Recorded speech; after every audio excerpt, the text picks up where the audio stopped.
नमस्कार। IFMS 3.0 के अंतर्गत रोल असाइनमेंट के इस नवीन सत्र में आप सभी का स्वागत है।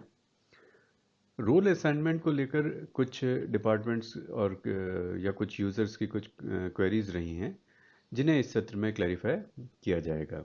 इस सत्र में प्रोसेस को भी एक्सप्लेन करेंगे और जो क्वेरीज सामान्य आ रही हैं उनको भी हम डिटेल में देखेंगे।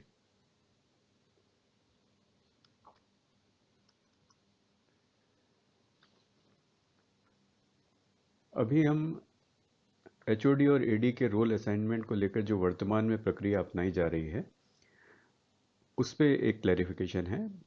और उसके बाद अगर किसी को रोल असाइन नहीं है तो रोल किस तरह से असाइन करना है, उसको किस तरह से फॉरवर्ड करना है, और जब वो फॉरवर्ड हो जाए तो जिस व्यक्ति के पास भी गया है हायर अथॉरिटी के पास, तो वो उसको किस तरह से अप्रूव करेंगे, इस प्रोसेस को देखेंगे। और पूरे डिस्कशन के दौरान जो कॉमन क्वेरीज आ रही हैं, समस्याएं आ रही हैं, तो उनको किस तरह से सॉल्व करना है या क्या प्रोसेस अपनाना है जिसके कारण वो चीज़ें ना आए।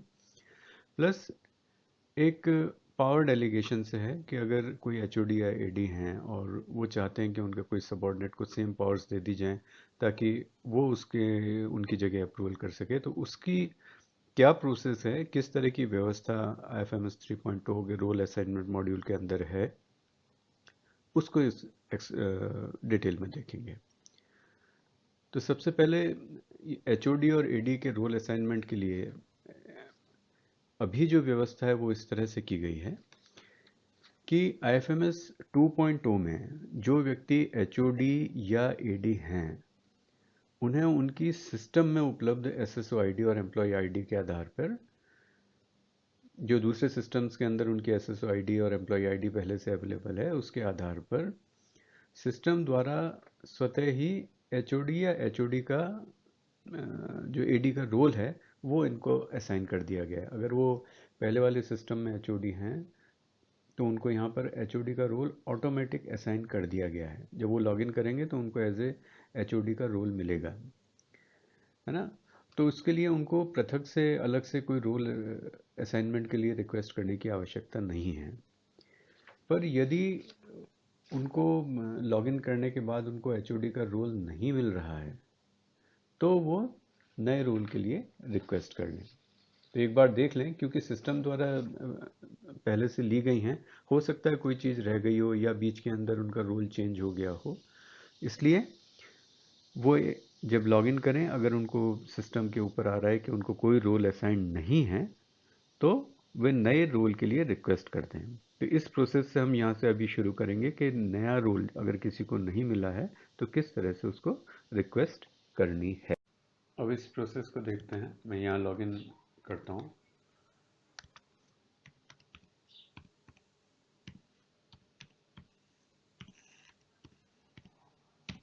Password then captcha 134065।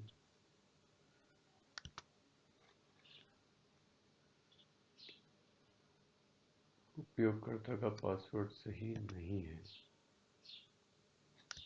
दोबारा एक बार देते हैं इसको।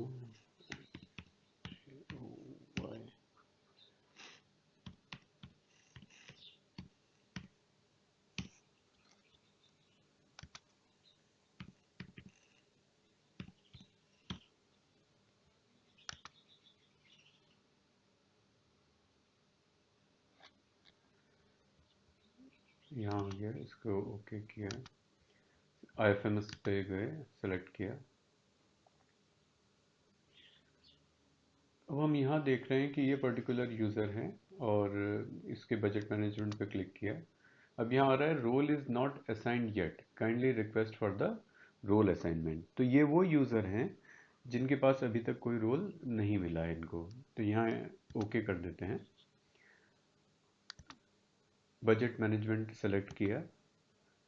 यहाँ पर अब ये HOD के लिए रिक्वेस्ट करेंगे। अब ये वो केस है जैसा हमने पहले बताया था कि बाय डिफ़ॉल्ट लगभग सारे HODs को रोल असाइन कर दिए गए हैं, लेकिन उसके बाद भी किसी कारणवश कोई रह गए हैं तो वो HOD के रोल के लिए रिक्वेस्ट कर सकते हैं, जिसका एग्जांपल हम यहाँ देख रहे हैं। तो इन्होंने HOD यहाँ पर सेलेक्ट किया।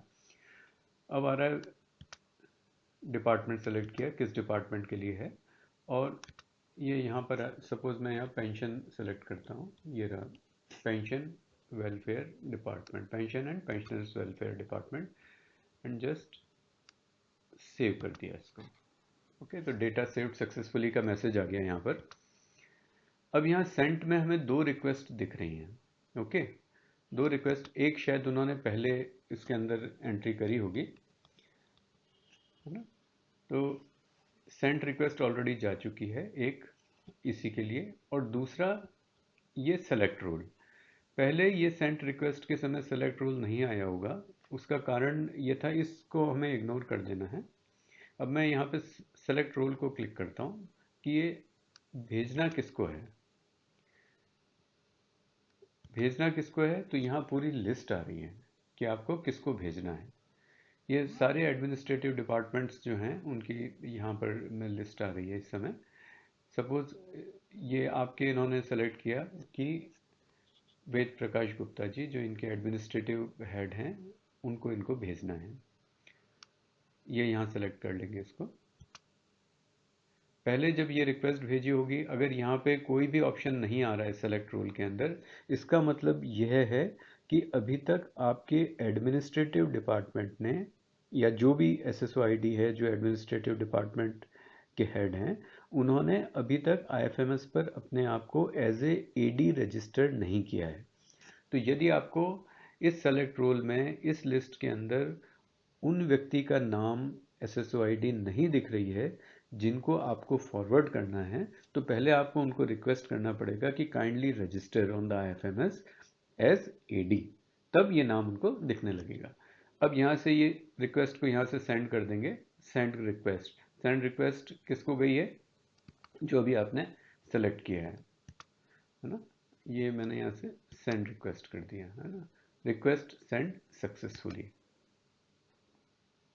ओके, अब यहाँ से लॉग आउट करेंगे और जो इनके एडमिनिस्ट्रेटिव डिपार्टमेंट हैं उनके लॉगिन में जाके हम देखेंगे कि वो रिक्वेस्ट किस तरह से दिख रही है। अब हमने एडी के रोल से लॉगिन किया है। यहाँ पे जब लॉगिन करेंगे तो यहाँ पे असाइनमेंट मैनेजमेंट का ऑप्शन आएगा, यहाँ पे आपने क्लिक किया और रोल असाइनमेंट को क्लिक किया। यहाँ पे इनबॉक्स में ये रिक्वेस्ट दिखाई देगी, वो जो एचओडी के लिए रिक्वेस्ट गई थी वो हमें यहाँ पे इनबॉक्स के अंदर दिखाई देगी। ये यूज़र एसएसओ आईडी है, ये एचओडी के रोल के लिए उन्होंने रिक्वेस्ट किया है और ये उनका डिपार्टमेंट है।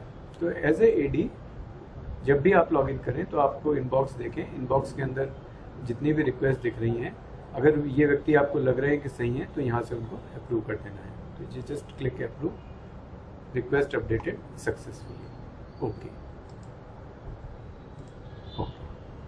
अब यहाँ से लॉग आउट करते हैं और हम वापस पहले वाले यूज़र में जाके देखेंगे कि अब उनको रोल असाइन हो गया है या नहीं हुआ है।